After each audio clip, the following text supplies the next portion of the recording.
Hello everybody, my name is Brian and welcome back to Let's Play Pokemon Aria. I am 0 for 2 in terms of syncing up the video department.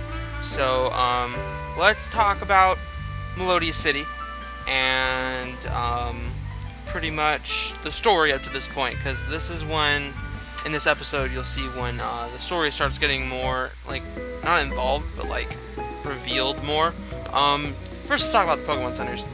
Pokemon Centers in this game all look the same, as most Pokemon Centers in Pokemon games do. I decided to use the Heart Gold Soul Silver style layout with the second floor, but have the Pokemart on the second floor, instead of like multiplayer stuff, because there's no multiplayer in this game. Here I was just talking about, like, I want guardrails kind of there, because it kind of looks weird with like the screen just going straight into the floor on the second floor. But, pretty much, Pokemon Centers in this game, they serve, Pokemon Centers, but there's also, sometimes some helpful NPCs that give you hints, to the story, for Pokemon Aria, or locations, like key locations. They give you some lore on the locations and stuff. Like, there's a town, about two-thirds of the way through, that, is primarily elderly people, and it's told that it's kind of a chill town, stuff like that. Anyway, there's this house, which I actually don't, as you can see, the staircase is locked shut, or the door to the basement is locked. I actually don't know how to open it. I don't know if it's like you need to be to gym, or like there's a hidden switch in the house, but yeah, that's pretty weird. Yeah,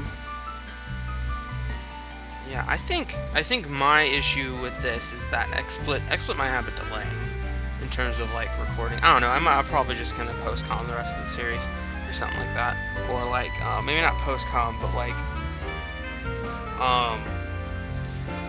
I don't know what I'm gonna do. Anyway, there's these kids.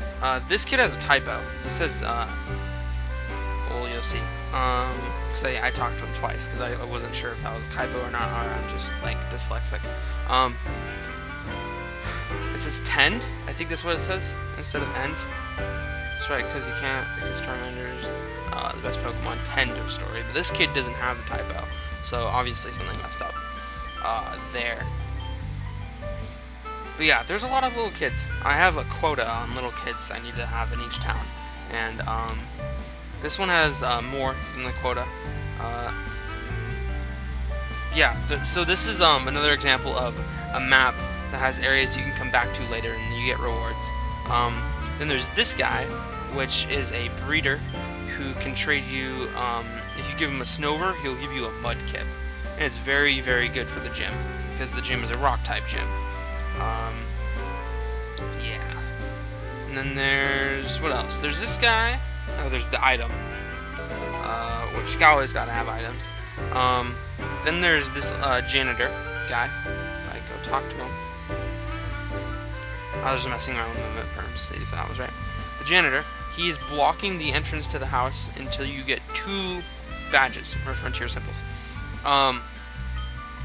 So this is another way of gating progress that's not just like HMs or story events. And I don't do this as often in newer versions, but it's because I feel like it's kind of cheap. Anyway, let's do the story event. I'm really proud of this, even though the writing is kind of weird. So pretty much these 2 people want Pokedexes for information on the mythical Pokemon Meloetta, and the reason why they want Meloetta is still unclear. You won't actually learn that until very late into the game in terms of like playtime, like 8-ish hours. These 2 grunts are your first example of the evil team in this game, which we're gonna get the name right now. Discord Grunt. So the name Team Discord came from the word Discord, obviously, which is like disrupting something, you know? Like, they're disruptive, they mess things up. It's also somewhat of a musical term, so it also fit in that regards. These two grunts serve as your first look into the team, the evil team, and I feel like I did a very good job showing how the evil team in this game isn't meant to be taken that seriously. Like, yeah, eventually you learn about their motives or their plan, not their motive. I mean, you will learn about their motive of the game, but anyway, ranting. So you will eventually learn about their reasoning behind what they're doing and like what they are doing. But it starts off with them being very goofy, very comic relief-y until about right before the 4th gym, or the 4th battle facility, which is like 9 hours in. And oh, sorry, I bumped my mic. It's pretty like the dialogue from the evil monologue from the leader of Team Discord is pretty evil in terms of Pokemon. So pretty much they got a Pokedex. That won't cause any harm. Obviously it does, because foreshadowing.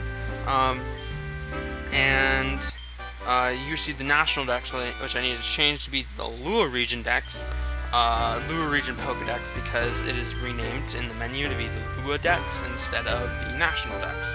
And the Lua Region Dex just has every Pokemon Gens 1 through 5. It's not a huge deal.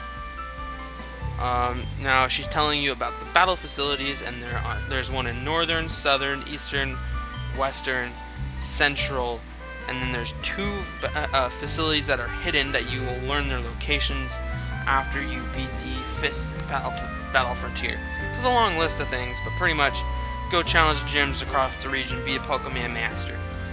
Yeah, that's pretty much that.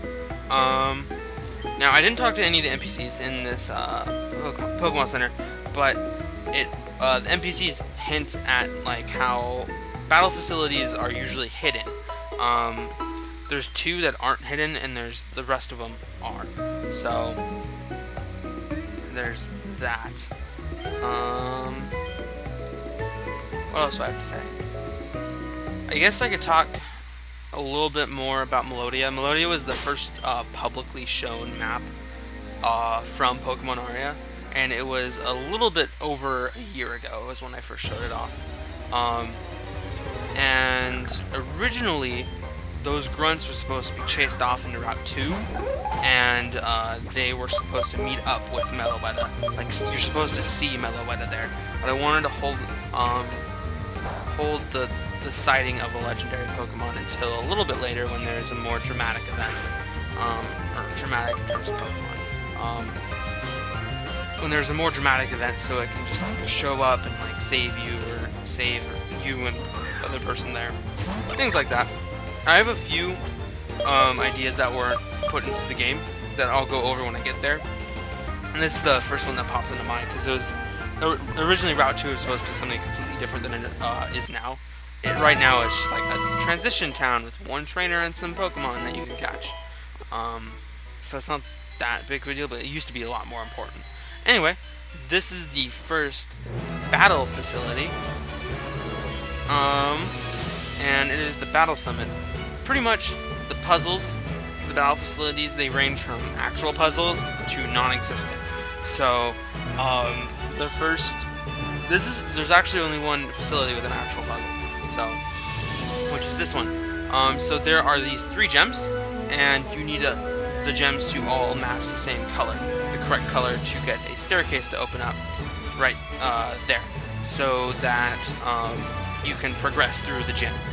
And you can flick through the things without getting a hint, as shown right there. But it's just easier if you beat the trainers, which give you the hints.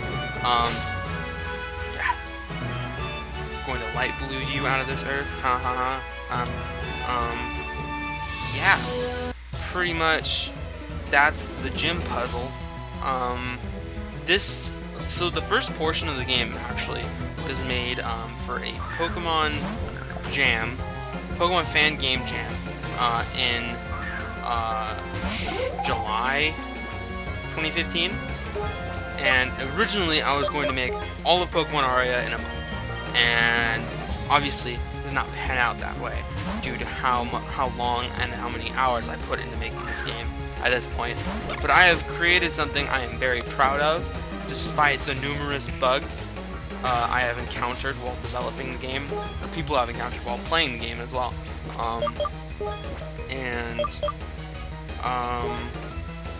Yeah.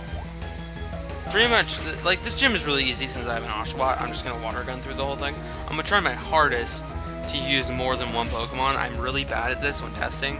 I just tunnel on one Pokemon and do a solo run. So the game is able to be solo ran by starters, if you do good with them. There's really only one wait, let me adjust my headset. There's really only one boss that's pretty much impossible to do with just one Pokemon, and you'll see when we get there. But it's understandable why you can't beat it with one Pokemon. And it's kind of a gate. It's like a DPS check in a World of Warcraft raid. Like, you need this much damage in order to get into the rest of the content. And if you're not providing this much, you're not able to beat this boss, you will not be able to get through the rest of the game. Anyway, I'm still trying to train Timber. But Oshawott right now is going to be the thing powering through most of this gym. I want to get a flying type soon-ish, because the second gym is a water-grass combo. So, yeah. What can I talk about? So yeah, this portion, the first portion of the game was made on my laptop, because it was like a part-time thing to my full game, which I was making, called Pokemon Nocturne, which was a super edgy, lots of death and murder and not very good. And I scrapped that because I wasn't happy with it. I wanted to make traditional Pokemon, not edgy Pokemon. Which, don't get me wrong, there's a time and a place for edgy Pokemon, but I'm not the kind of person that enjoys that kind of experience when playing Pokemon games. So, anyway, we're getting close to the end.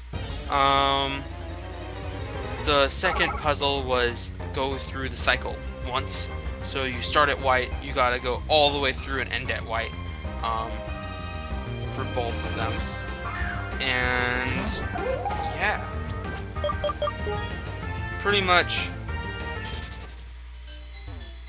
Oh, we can talk about like other things. Like I have obviously I have my composer working on stuff, and I have my artists, as in two of them, working on.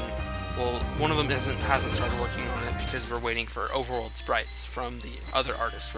There's an art lead, and then there's just a regular artist. And the lead artist is working on stuff, and so the regular artist isn't going to be doing anything until the lead one gets done, doing what he's doing. Anyway, if you guys want to play the game on YouTube or something, feel free to go do that. I would love to watch some playthroughs. Despite how buggy the game is and how many errors you guys will probably find. Like, I'll probably be nervous the entire time. Just like, I don't know, man. Like, I'm nervous watching other people play the game. Like, just like friends.